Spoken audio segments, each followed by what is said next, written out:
very sad. We've lost an amazing talent and an incredible person and a very giving human being. How did you meet Prince? I met him in Los Angeles at the China Club, and from there on we would see each other when he came into town and stuff. And then he asked me one day, he said, "Would you like to be on one of my videos?" And I said, "Of course, yes." Right. So that was it. He originally had asked me for Sexy MF, and thank God, because my mom would have killed me if I did that one. And then he actually, as he got to know me, he said, "No, I think your inhibitions will more suit you to do insatiable." So that was how. Wow. And then how did it develop into dating? Well, in that time, as you're getting to know each other, that's how he got to know me. He's like, "No, I think you're a little too shy to do Sexy MF," and I'm like, "Okay." So it just, you go out on a few dates, you have dinner. He flies you out to Minneapolis. You go to some parties, and it was more of a friendship, hanging out. And then he asked me to do the video and et cetera.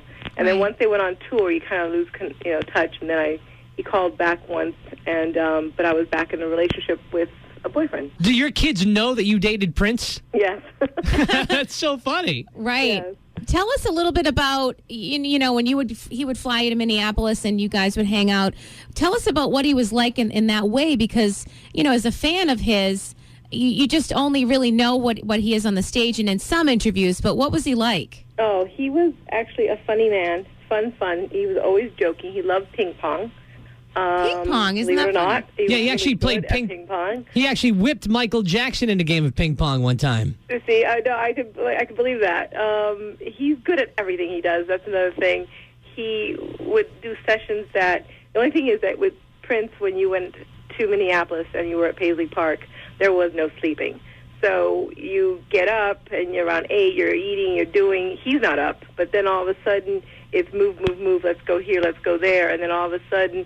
At 11 o'clock, you're hanging out, and he's like, "You know what? At 2, we're going to have a jam session." And I'm like, "At 2 tomorrow?" And all of a sudden, it's 2 a.m., and all these people are arriving, and I'm like, "Really?" Like, okay. Wow. Just constant, partying, excitement, I guess, huh? It wasn't, and that's another thing. My stomach is sick right now trying to hear about, I guess there was drugs. This is a man I never saw drink, never do any drugs. Wow. He was into herbal teas. He was into all this really good organic food before it was the thing to do. I mean, in the 80s, no one heard about organic. Well, we're talking to Barbara Lee. She dated Prince. She's from Cranston, Rhode Island. Can't wait to hear more. Next, we're going to ask her how Prince was at kissing. Fun 107, The Rock and Fox Show. I never meant to call you when you borrow. Fun 107, The Rock and Fox Show. And we're joined by Barbara Lee from Cranston, Rhode Island. She's a Rock and Fox Show fan and heard the news yesterday about the passing of Prince, and it particularly hit her hard. Absolutely. It had to have. She dated Prince. I know. And she's been kind of... I could talk to her all day long. Really, right? I could sit and talk with her all day. She's been kind enough to sit here with us on the phone here on Fun 107 and give us this little inside peek about what the man was like off stage. What was, Barbara Lee, what was the nicest thing that you ever saw Prince do?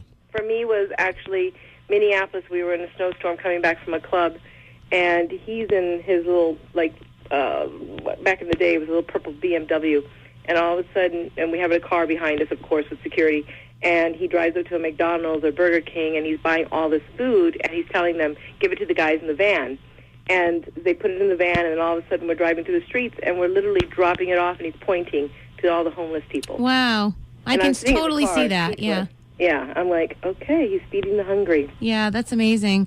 I can totally see that. And he never, said, "Oh, it's me." He never, no one knew who it was from. I heard a lot of things that he did, especially like Katrina. He would pay people's homes and fix people's things and put people in hotels, and they would never know who it came from. Right. Just very generous, but humble too, Yes, he never let people know. People today, their mortgages are paid for without them knowing it was him. Wow. What about some of the eccentric things that you've seen him do? I mean, obviously he's not the average cat.